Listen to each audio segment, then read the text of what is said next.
আপনি মা হতে চলেছেন, এর জন্য আপনাকে অভিনন্দন। কিন্তু অনাগত সন্তান নিয়ে উৎসাহে থাকলে হবে, তার সঙ্গে তার বেড়ে ওঠার জন্য কোন খাবার খাওয়া উচিত তা জানাটাও জরুরি। তাই আজকের ভিডিওটি গর্ভবতী মায়েদের উদ্দেশ্যে বানানো, যাতে তারা বুঝতে পারে এই অবস্থায় কোন খাবারগুলো দরকার এবং কেন দরকার। তো চলুন যাওয়া যাক বিস্তারিত।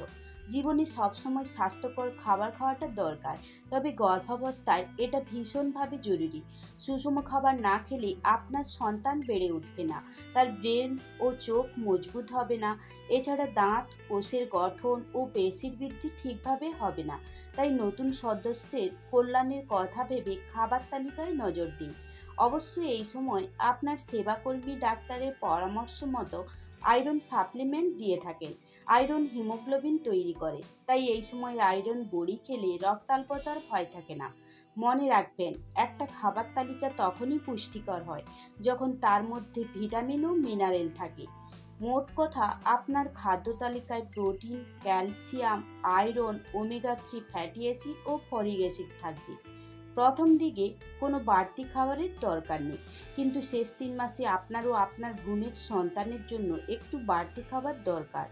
এরপর চলুন মূল বিষয়, ভ্রূণের বাচ্চার বৃদ্ধির জন্য 5টি পুষ্টি উপাদান।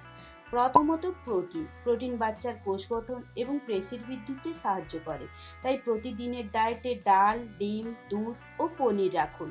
দ্বিতীয়ত ফলিক অ্যাসিড। ফলিক অ্যাসিড বাচ্চার নিউরাল টিউব অর্থাৎ মস্তিষ্কের স্পাইনাল কর্ড গঠনে সাহায্য করে, তাই সবুজ শাকসবজি, বিটরুট ও হোলগ্রেন খান। তৃতীয়ত আয়রন। এর জন্য অবশ্য সাপ্লিমেন্ট দিয়ে থাকি, তার সঙ্গে আয়রন সমৃদ্ধ খাবার যেমন পালং শাক, কিশমিশ, ছোলা ও ডিমের কুসুম খান। চতুর্থত ক্যালসিয়াম। ক্যালসিয়াম বাচ্চার হাড় ও দাঁতের গঠন করে, তাই দুধ, দই, তিল ও বাদাম খান।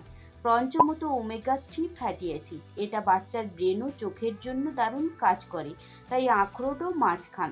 তবে যেটা মনে রাখবেন, এর সঙ্গে জল খাওয়ার কথা ভুলবেন না। সারাদিনের 8 থেকে 10 গ্লাস জল অবশ্যই খান। সুতরাং গর্ভকালীন সময়টা শুধু আপনার জন্য না, আপনার বাচ্চার ভবিষ্যৎ নির্ভর করে। তাই আজ থেকে এগুলো নিজের রুটিনে যোগ করুন আর ভালো থাকুন। ধন্যবাদ।